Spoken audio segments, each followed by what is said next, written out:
Hello beautiful soul! Welcome back to my channel. This is my channel. I'm from Japan, Kabayan Aris. This reading is for you. Tignan natin ang iyong this week. Siyempre, habol-habol ulit tayo. 7 to 13. Maraming salamat muna kay Sir Ronald Balbuena, WZ, 7 letter T, Ronald Balbuena, WZ as a zebra, 7, letter T sa iyong thanks donation, sir. Maraming salamat always. At sa aking mga subscriber, new subscriber, cross-watcher, at sa mga bagong pasok dyan, welcome na welcome kayo sa bahay ni Ate Aimee. Salamat din sa nakataba ng puso ninyong mga comments at sa mga nagpa-personal reading. Marami pong salamat. Kung gusto nyo na energy nyo lang talaga, ang gusto nyo makuha natin, all the details is in description below.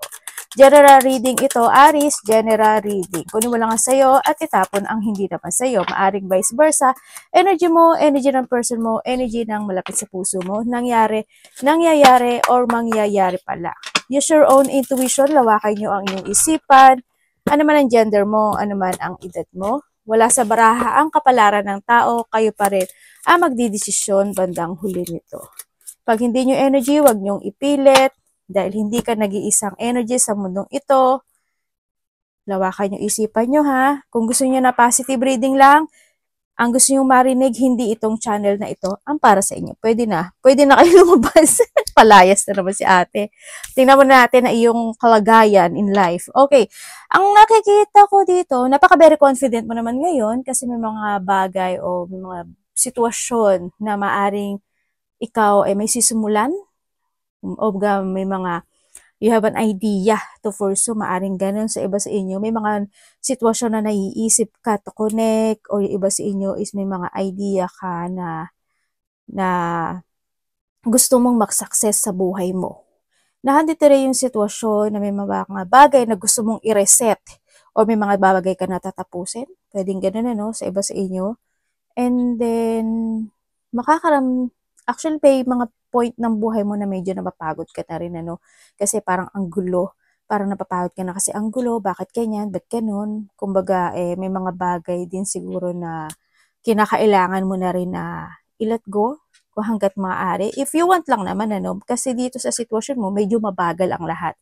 O nagiging mabagal lahat ng resulta or either actions. Ang nakikita ko sa iba dito, may mga pag-arang nahadun ka sa point na you have a creative idea to pursue. Sa iba sa inyo, na you want na maging reality iyon sa iba sa inyo. Pero ang sinasabi rin dito is may mga bago ka makakasalamuha na tao or either tutulungan kanila or tutulungan mo sila or tutulong sila sa iyo, to success. May mga tao din na magbibigay ng love and support sa iyo or ikaw ito sa kanila or sila ito sa iyo. Yun na nakita ko. May mga biglaang magaganap o mangyayari. Ang nakikita ko, maaring may mga hindi pagkakasunduan sa ibang aspeto ng buhay mo. Pwedeng sa mga kapatid mo, pwedeng sa karelasyon mo, or pwedeng, basta a person who's connect sa'yo, pwedeng kung sino man yan, yan ang nakikita ko. Matagal mo na siyang kakilala. Kumbaga, kilala mo na siya, itong tao na to. Magkakaroon ng, may third party pala, Magkakaroon ng offering, Either ikaw ang mag-o-offer or someone is offering you. Yun ang nakikita ko sa iyo dito. Maaring may tao rin na ko-connect sa iyo. Itong tao na to matagal mo na siyang kilala. Magkakaroon muli kayo ng connection nito sa nakikita ko. Mag-ingat na lang, medyo habaan mo yung pasensya mo, this week kasi o this time kasi medyo marami ka rin iniisip this time ng mga bagay-bagay kasi pagod ka na rin. And you need to focus and give an effort and hard work dun sa bagay na yun na ma-improve. Kailangan din kasi ng lakas ng loob.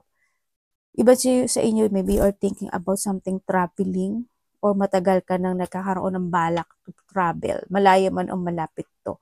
So nakikita ko, may bigla ang magaganap nangyari. Siguro may mga mag-chill-chill, Yan. May mga mag-aayaan o may mga makikilala ka na bagong tao sa buhay mo. Mga bagong supporters. Someone want ng union. Anak gumen. Nagwawala. Ano yun? Tingnan natin. Meron tayong Cancer, Sagittarius, Capricorn, Yun.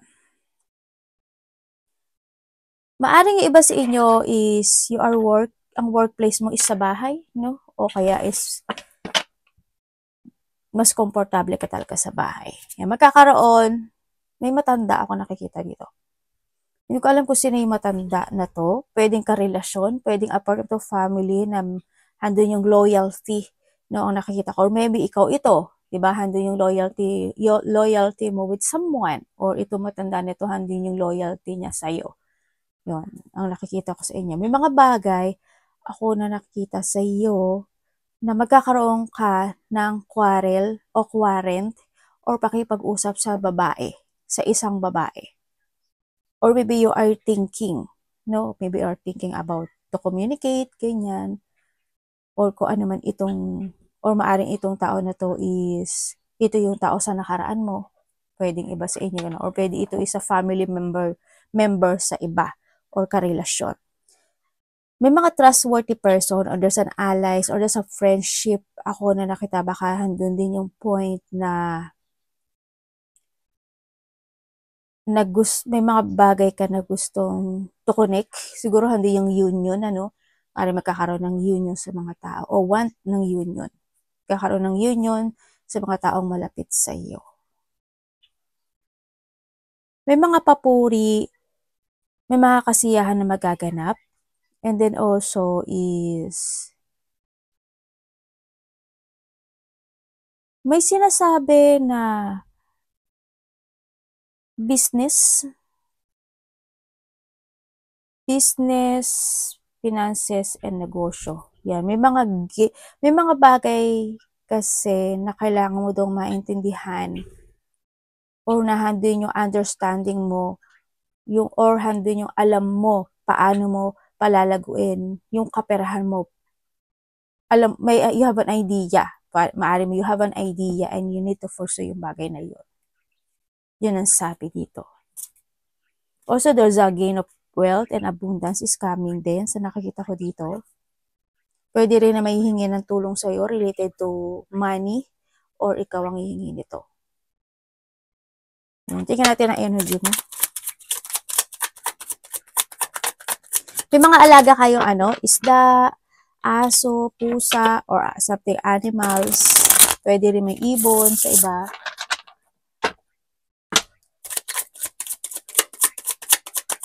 Magka-different kayo ng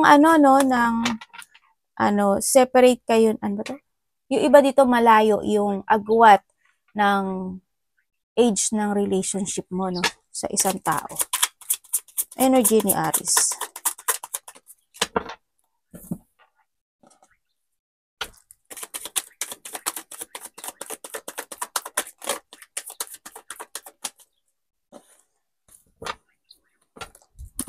Energy niya this week. Huwag niyo ipilit kung hindi ito sa inyo, ha? Kasi marami kayo energy sa mundo ito. Okay, yung energy no nakuha ko dito, this week, ang nakikita ko sa iyo,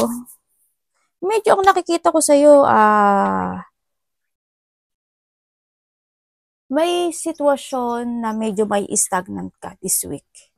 Yun ang nakita ko. Siguro, andun sa point na iba, basta may stagnant situation. Siguro, halimbawa, you have a wish, o may mga gusto kang ma-fulfill, may gusto kang kausapin, may gusto kang ma-achieve, ganyan. Medyo stagnant yun. This week, hindi pa siya makakamit ngayon or hindi siya mangyayari this week. Yun ang sinasabi dito. Also, yung energy ng iba dito, medyo you feel drained, you feel empty, or hindi yung may mga bagay na pwede kang think ka about lungkot or may mga lungkot ka na mararamdaman.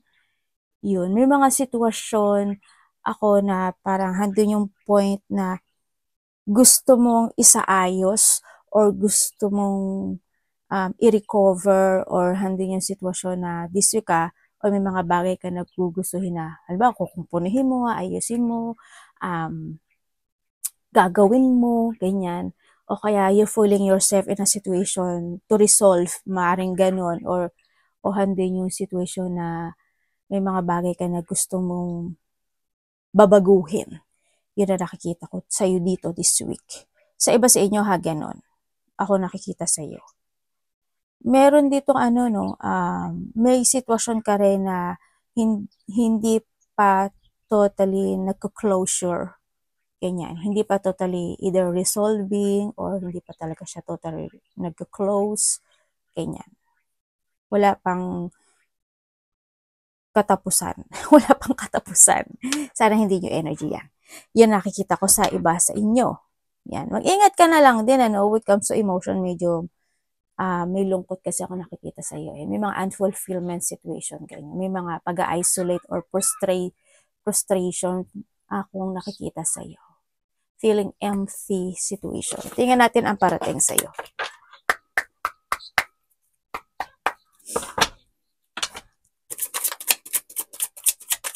Parating sa kanya. I-reverse nyo yung mga warning sign, ha? Huwag kayong magstay dyan. Halimbawa, sinabi ko dito, medyo mag-isolate ka. Don't focus yourself to isolate yourself sa mga bagay na kasi hindi mo makamit this week, ganyan, wag.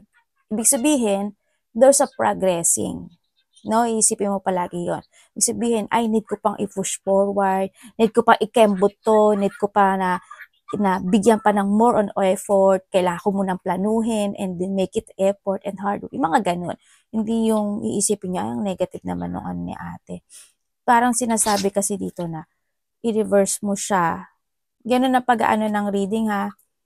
Binibigyan kayo ng advice, no, or binibigyan kayo ng warning. Paano nyo i-resolve yung sarili nyo. Pero nasa sa inyo yan, eh. Malalaki na kayo. Diba? Tandaan nyo, wala sa baraha ang kapalaran ng tao. We are the guide. Kayo pa rin ang controller ng buhay nyo. Anong parating?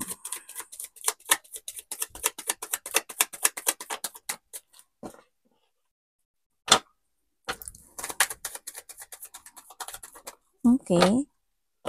Okay, parating sa'yo. Okay. Parating sa'yo.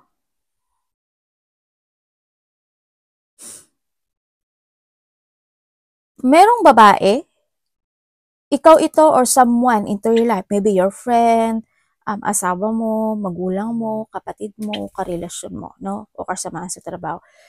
May babae na maaring may babae ito na gusto ikaw ito, babae man siya o lalaki, ha. Halimbawa, ikaw ito sa kanya. Siya ito sa iyo, pwedeng ganon. Meron kasing tao dito, parang they want something clarity sa iyo. Parang handun yung situation na naghahanap siya ng clarification pagdating sa iyo. Yun, pwedeng related to a work, pwedeng related to business, pwedeng related to a money, ganyan. Yan, or katrabaho mo ito. Yun ang nakikita ko sa'yo dito, ha. Or pwedeng may babae na gusto mo kausapin, or may babae na kakausap sa'yo, pwedeng gano'n. And then also, parating sa'yo, iba dito magiging busy kayo. Maaaring magiging busy kayo sa trabaho nyo, sa mga project nyo, sa mga gagawin nyo. Yun, nandun na yung sitwasyon mo na andun yung mental strength mo this week na you are more on focusing to value your work, to value your stability, to value yourself, ganyan. Busy-busyhan yung iba. Kumbaga marami kayong gustong gawin this time. Ganon. Medyo may mga hectic yung schedule by this week sa iba. No, maaari may mga bagay kayo na na gusto ninyong gawin this week. Yun. And then also sa iba is may kakaroon ng mga happy gathering, maaring magkakaroon ng pagchichill-chill, ganyan. Maaring magkakaroon ng mga collaboration, 2, 3, or pang-4 ka, pangatlo ka sa sa mga tao, or handun yung situation din na may mga joy, creativity, ganyan. Ako nakikita sa iyo. May iba sa inyo may business kayo, no? Malaki man o malaki o maliit, iyang tao. Maaring meron kang business partner sa iba sa inyo dito. Yun. Yun ang parating sa iyo. Tingnan natin. May naghihintay. Nakita ko naghihintay. Or may hinihintay ka. Ano dapat niya iwasan?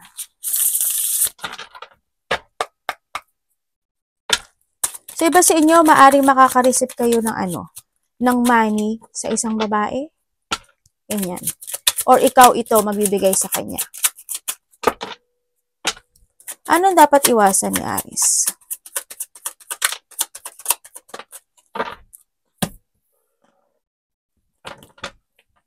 Tulong or money. Dapat niya iwasan this week.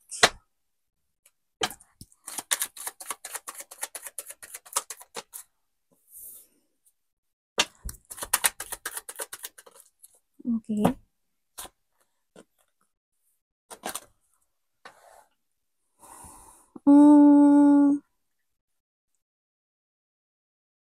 Okay, dapat mong iwasan.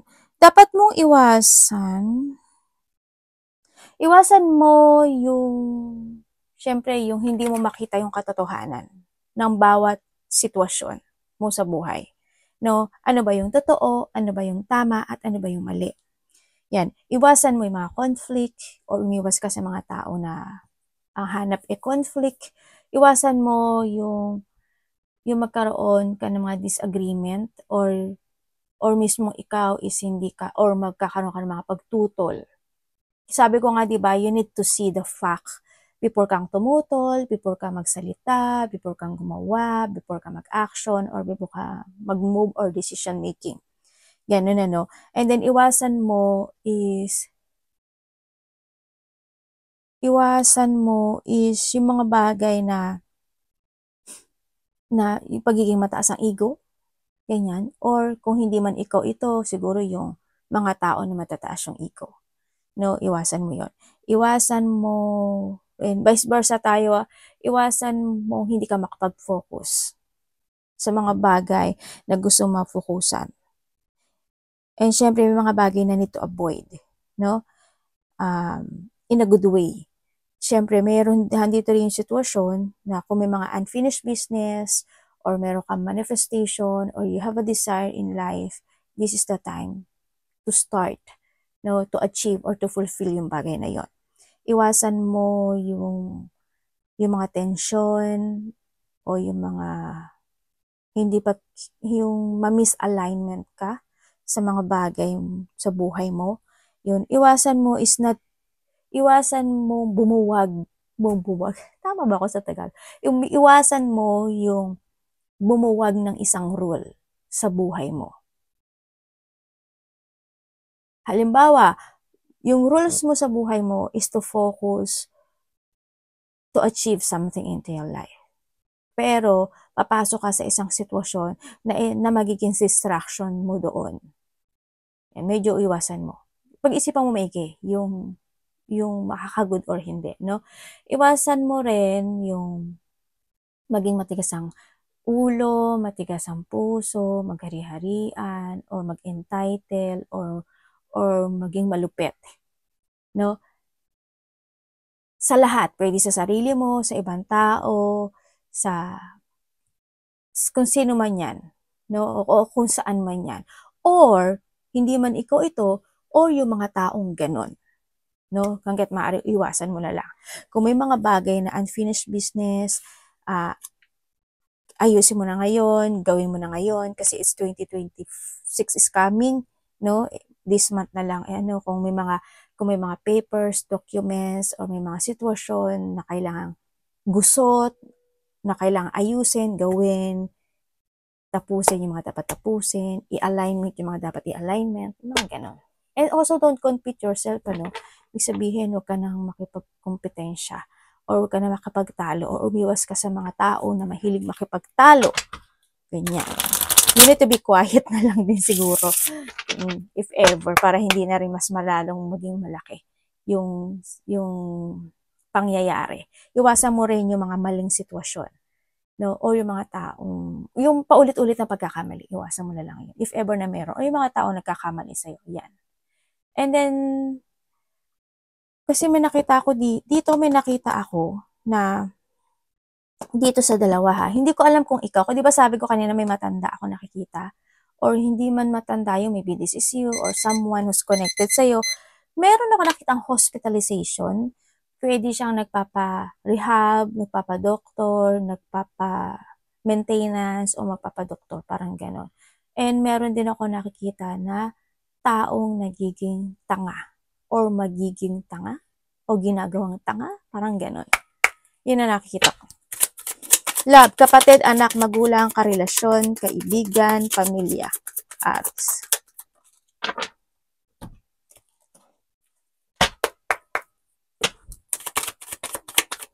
Sa love po niya.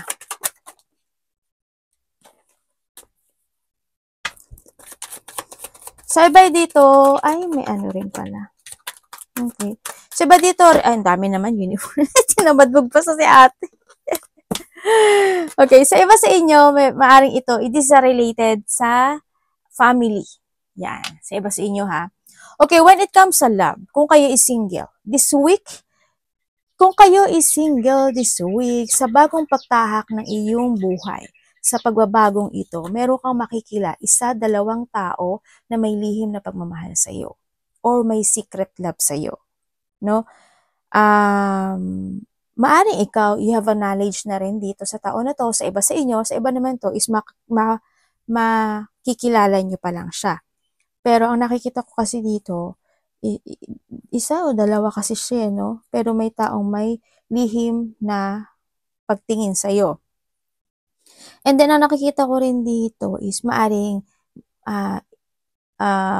minamatyagan ka na niya, tinitingnan niya yung mga social media mo, kung anong mga platform na meron ka, pwede rin na pinagtatanong-tanong ka, ganyan. Pwede rin na napag-uusapan ka. Yun na nakikita ko dito. O, dalawa nga siya. Dalawa siya. Yung isa smart, yung isa athletic. Pareho naman silang smart actually, pero yung isa kasi it's more siya, athletic type, ganyan. Or pwede rin naman sila same athletic kasi yun na nakikita ko. Pero parang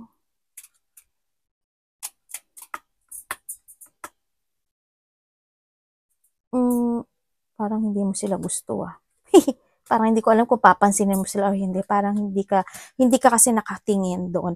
Or pwedeng magkakaroon ng thinking about pag-aaralan. Pwedeng ganun. Ako nakikita dito.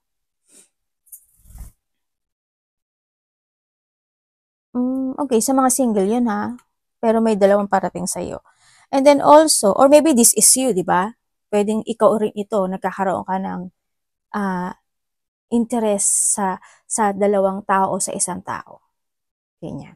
Kung kayo naman is inseparated nitong tao na to, ikaw ito or siya, vice versa, they want ng getting together sa'yo, nakapokus sa sa'yo, maaring nag-iisip kasi siya, no? Handin kasi itong tao na to na parang meron siyang iniisip kung paano kanya kakausapin, or maybe this is you, kung nagtatanong-tanong din siya, or tinitingnan niya yung kung mga social media mo o anong platform meron ka, pwedeng ganun. Nag-iisip siya na naghahanap kasi siya ng anong dapat sabihin sa'yo. Yan ang nakikita ko sa kanya. Pero gusto niya ng getting together dito. Sa nakita ko, naghihintay siya or nahanto sa situation na they thinking about something to change. Ako nakikita sa kanya. Pero babalik siya. Gusto niyang bumalik. Nagkakaroon siya ng plano na hindi yung pag-iisip na ito. Sa nakita ko dito, yan. Parang aayain ka ata niya. May pag-aaya kasi ako nakikita. Either ikaw itong mag-aaya o siya yung mag-aaya. May pag-aaya. Pwedeng malalabas kayo, ganyan. Pero parang nagre-research pa siya ng mga bagay-bagay. Yun ang nakikita ko. And syempre gusto niya ma-recover itong sitwasyon na to sa mga nagkahiwalay dyan.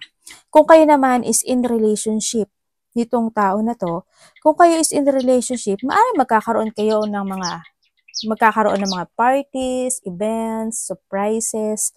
Ako nakikita, ikaw ito sa kanya or siya ito sa'yo. No? Nahandun yung sitwasyon. Then, na may gusto siyang malaman. Hindi ko alam why, pero may gusto siyang malaman or maybe this is you, may gusto kang malaman sa kanya.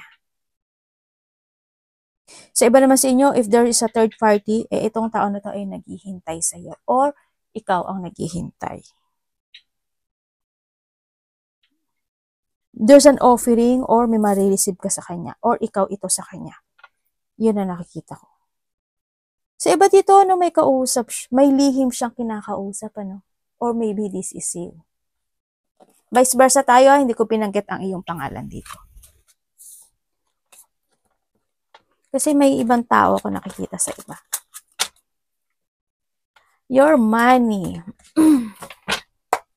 Kamusta yung money this week ni Aries?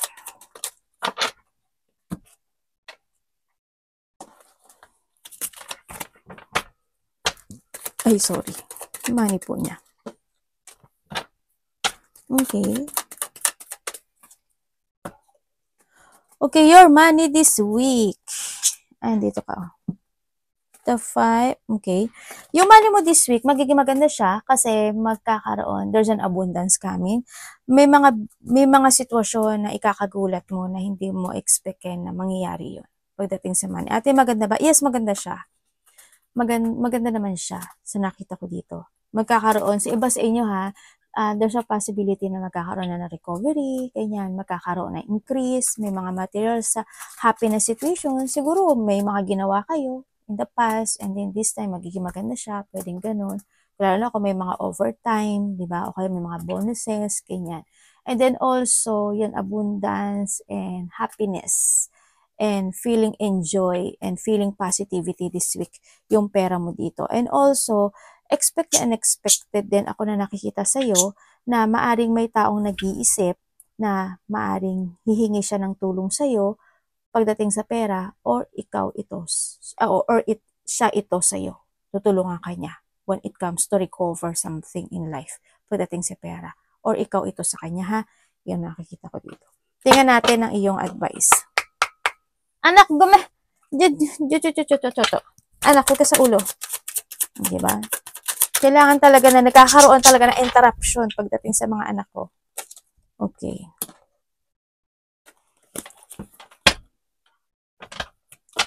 Advice. Ay, Galileo. Ito. Hindi ko man nasasabihin yung advice, We have the 10 and 10. Bakit universe 10? Meron kang 3-10. Ay, may mga gaganap sa'yo.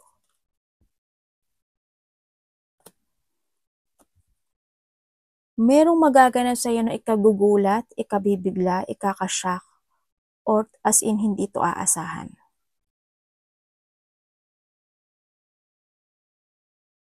May mga unexpected blow of emotion coming sa'yo. Pwedeng may mga malulungkot. Talaga, universe. Okay.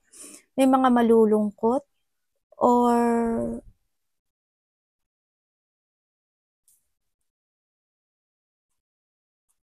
you need to be aware. Hindi maganda kasi nakita ko. Hindi naman siguro kayo lahat to. Nakakatakot. Nakakakaba. Malulungkot ka. Hindi mo matatanggap yung magaganap o mangyayari. May magtatapos sa buhay mo. May namatay? May mamamatay?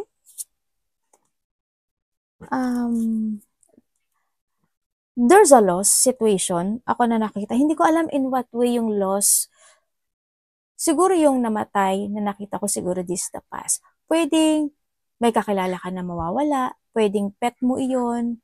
Pwedeng alaga mo. Or pwedeng someone who's nakakilala mo. Or pwedeng a part of the family. Pwedeng ganyan. Yun. There's an end of a cycle happen. Basta maraming klase ang loss. Loss of someone, loss of pet, loss of hope, loss of confidence, loss of money, loss of work, loss of relationship, loss of ano pa, basta something loss. No, yan. There's an end of a cycle situation na magaganap sa buhay mo. May mga pagbabago, ako nakikita sa'yo. Sa iba naman sa inyo is may paglipat. Pwedeng lilipat ka, or may ililipat ka, or may aalis. Pwedeng ganun. May mga sadness, pwedeng magkakaroon ng pagtatalo o hindi pagkakasunduan, pagkainis, pagkayamot, or may mga sitwasyon na medyo magulo kasi, no? Hindi to lahat sa iyo, ine-explain ko lang kung ano yung pwedeng possibility happen. Pwede naman magkaroon lang talaga ng conflict, ganyan, sa iba. Pwedeng magkaroon ka lang ng depression, ganyan. Pwedeng unexpected na hindi mo in-expect na magtatampo pala sa'yo ito, magagalit pala sa'yo ito, di ba? Yung mga ganun sitwasyon sa iba. No, may mga kalungkutan sa iba, there's a deep hurt. Sa iba naman, pwede magdi-disappoint ka lang, ganyan. Di ba, magdi-disappoint ka sa pamilya mo, magdi-disappoint ka sa karelasyon mo, sa kapatid mo, mga ganun. Ano ba to, anak? May something sa ano ni mami. Yun, may mga may unexpected change. Ang pangit, pangit talaga. Ganun, ang nakikita ko. Actually, may pare nga eh. There's a burden. Ako na nakikita sa'yo. Problem, burden, struggle. Ganyan. Pwede rin na pwede rin ito na pumasok sa halimbawa, may mga bagay ka na gustong ayusin. Diba? Or may mga dreams ka na gusto makamit, pero hindi mo pa siya makakamit this time. Pwedeng hindi yung dreams na it will shattered. Pwedeng ganun. Yan ang nakikita ko sa'yo. Yan. Pwede rin na may mga delay, ganyan. Okay, when it comes, huwag na natin pahabain. When it comes sa advice, diba yung magkakaroon ng union mga union. Siguro union ng family, relationship, or someone who's connected sa iyo. When it comes sa advice, kung may mga problema ka sa buhay, you need to share it sa tao na trusted mo. Yung hindi ka ibebenta. This is a time na rin na kailangan ma-accept yung mga bagay-bagay. Need to recover something into your life. I-release mo yung pain and syempre, forgiveness, no? Forgiveness. This is a time to start a new beginning in life or to start a beautiful situation in life. Focus sa mga tao na who's compatible sa'yo, tsaka always try to make it balance. And then, value the person who value you. No? Ibig sabihin you need to choose. Ganyan. Ang nakikita ko dito. Ang mangyayari lang naman sa'yo ang i-choose mo lang naman dyan if you stay or you wanna go. Ibig sabihin, gusto mo magstay sa lungkot? Gusto mo magstay dyan hanggang sa mag-suffer ka?